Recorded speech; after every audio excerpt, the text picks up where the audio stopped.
May kwento po ako sa inyo mga ka-idol tungkol sa isang binata na nagsumikap upang maabot niya ang kanyang pangarap. Hindi naging hadlang sa kanya ang kahirapan upang makamit niya ang pinapangarap niya sa buhay.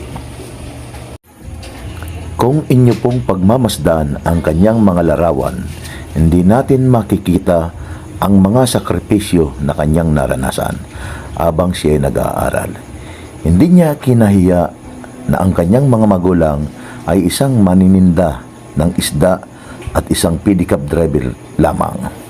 Ganyan po niya hinarap ang mga pagsusubok at kahirapan. Dahil po yan sa kanyang mga pangarap na makatapos sa pag-aaral upang makatulong sa kanyang pamilya.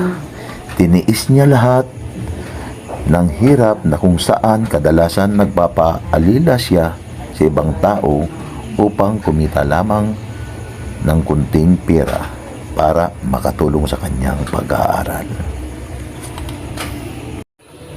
At dahil po sa kanyang pagsusumikap, hindi nagtagal, ito ay kanyang nakamit ang tagumpay na kanyang inaasam-asam.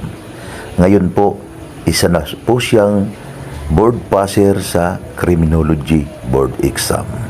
Ayan po, nagtagumpay din po ang isang bata na nagtiis, nagsumikap at hindi naging hadlang ka sa kanya ang kahirapan sa buhay.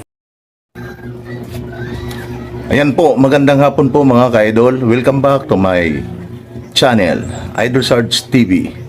Okay, ngayon po, pupunta po kami ngayon sa aking inaanak na nakapasa sa board exam, Criminology Board Exam. Okay po, parang tunghayan po natin ang kaganapan sa okasyon na yon. Ayan po mga ka-idol, dito na po tayo sa bahay ng aking inaanak.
Ayan mga ka-idol, ano po, interview po natin ang aking inaanak na nakapasa sa board exam dahil sa pagsusumikap niya.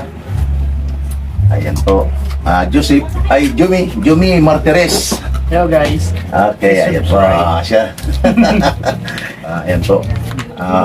May mga ilang katanungan lang po ako sa iyo tungkol sa kung paano mo nakamit itong pagkapasa mo sa board exam, criminology board exam. Anong masasabi mo? Anong maikikwento mo para maging idolo ka ng mga kabataan na nanonood? Una-muna, yung kahirapan na naranasan mo. Okay.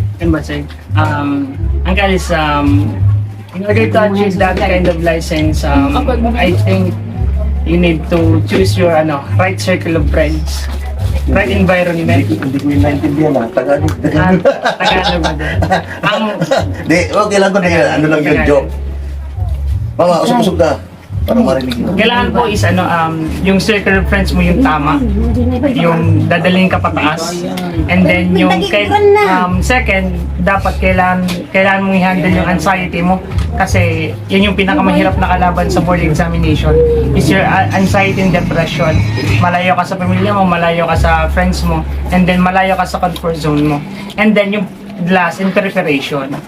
In order to pass the board exam, you need to prepare. Kasi walang nakakaalam ng question sa board exam kundi ang board examinee. So, yung gagawin mo, prepared ka, and then always pray God first, and then put your things up para sa future mo. Yun lang. Okay. Yan po. Sana naintindihan niyo yung mga paliwanag ni Jumi. May isa pa akong katanungan sa iyo. Ano po yung paano ka naipagpatuloy mo yung pag-aaral mo sa kapila ng kahirapan na nararanasan ninyong pamilya? Ay, sure. Isa po akong working student since first year college. I'm assistant facilitator for almost 4 years sa Olive Trinity College of Camarines, and at the same time, din ako criminology student. And sa Sagip Kalikasan din po, salamat sa ating gobernador, nagbigay ng opportunity para makapagtrabaho kay Chief Aguilion. Sila po yung tumulong sa akin sa pag-aaral ko. Hanggang makatapos ng 4th year, hanggang makakuha ng license sa board examination. Okay. Ayan to mga ka-idol, narinig ninyo yung kwento niya, pagsasalaysay niya sa kanyang naging buhay bilang isang estudyante. Kaya po hindi po kahirapan, ay hindi po hadlang yung kahirapan para makamit mo yung tagumpay mo. Ngayon, Jumi, anong masasabi mo sa mga viewers? Sa mga viewers, ito lang po yung masasabi ko. Please subscribe and like and follow. Click the notification bell, and please, again, like and follow, and please pursue your dreams kung ano man ang gusto rin. Okay, congratulations. Thank you, Col. Sa ngayon, nandito po yung nanay ni Jumi. May kaunting interview po tayong gagawin. Nanay, ano po yung masasabi mo sa iyong anak na ngayon siya'y nakapasa at sa lahat ng mga nanonood? Ano yung nararamdaman mo ngayon na nakapasa yung anak mo? Siyempre, sobrang bawa na nakapasa. Nagpapasalamat ako kahit paano. Nakatapos na siya. Iiyak siya eh dahil sa tawa. Tears of joy. Kahit maraming hirap, ngayon kahit paano, medyo maginawa yung pakiramdam ko. Masaya. Okay, ayan po mga ka-idol, sa mga nanay, pag ganito na yung anak nila nakapapasa, talagang yung tuwa na nararamdaman nila, hindi kayang ipaliwanag yung tuwa na nararamdaman nila. Tingnan mo yung tatay, ayaw ka-interview dahil iyak ng iyak yung tatay. Ayan po mga ka-idol. Okay, Jumi, ito ang pinakahuli kong tanong sa iyo at pinaka-importante sa buhay mo. Ayan, tungkol sa pag-ibig mo. Yung tungkol sa pag-ibig mo, hindi ba sa kabataan, pag hindi mo nalabanan yung sabing pakikipagrelasyon, pwedeng makapag-asawa ka ng maaga. Ngayon, paano mo yun nalabanan? yung sitwasyon na gano'n, nakasurvive ka doon sa stage na yun. Kasi, di ba, dami na balitaan natin, nag-aaral, tapos bigla na lang nag-aasawa dahil hindi nila nalabanan yung mga bugso ng damdamin bilang isang kabataan. Siguro bilang isang kabataan, yung mapapayo ko lang, and then yung ginawa ko talaga is self-control. Know your limitation kasi sa lahat ng ginagawa mo, kabalikat nun is yung future mo. So, pag may ginawa kang mali, dama yung magulang mo, dama yung family mo. So, yung gagawin mo, gumawa ka ng tama. And then, regarding sa love, wag kang magmadali. Take it slowly, trust the process, and then kung sino yun, yung gustong ibigay ni Lord, yung ibibigay sa iyo. Yun lang. Sa ngayon, may girlfriend ka pa ba Ay, ngayon? syempre. Yung dati. Dati pa rin. Okay, ganyan talaga. Mga 2 years na yun. Ayos talaga si Jumi. Sana tularan ng mga kabataan yung ugali niya, yung style niya sa buhay para makamit nyo ang inyong tagumpay. Ayan po, salamat Jumi. Thank At you po. pinaunlakan mo ang aking interview. Ngayon, isa ka ng idolo ng kabataan. Okay. Radio station. Meron ba? Shout out ka, shout out. Shoutout po pala sa my mentor and my second parent, Sir Larry J. Kirubin. He is the foundation of my learning since high school, ongoing to senior high school, up to college, up to criminologist. Thank you. Ayan po mga ka-idol, yung bisita, may dumating pong bisita, si Uncle John at ang kanyang asawa. Ayan po, pumunta po rito para ipag-celebrate yung pakabasa ni Jumi. Ayan po sila. Okay. Okay, ayan po mga ka-idol, yung mga bisita datingan na sa bahay ni Jumi.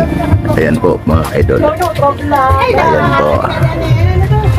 Ayan po sila mga ka-idol. Ayan po sila. Shout out. Shout out. Ayan na. Ayan. Ayan po mga ka-idol. Ayan.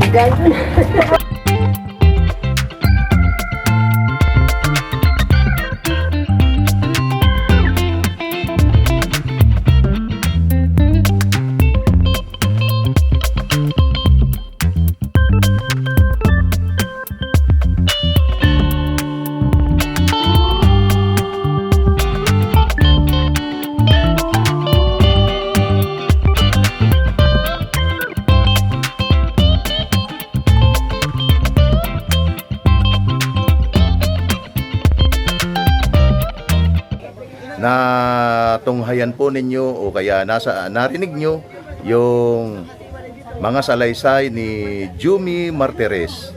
Sana po maging inspirasyon ito sa lahat ng kabataan na yung kahirapan ay hindi hadlang tungo sa tagumpay. Ayan po. Ako po si Idol Sarge TV, palaging nagsasabi, kayo po ang idol ko.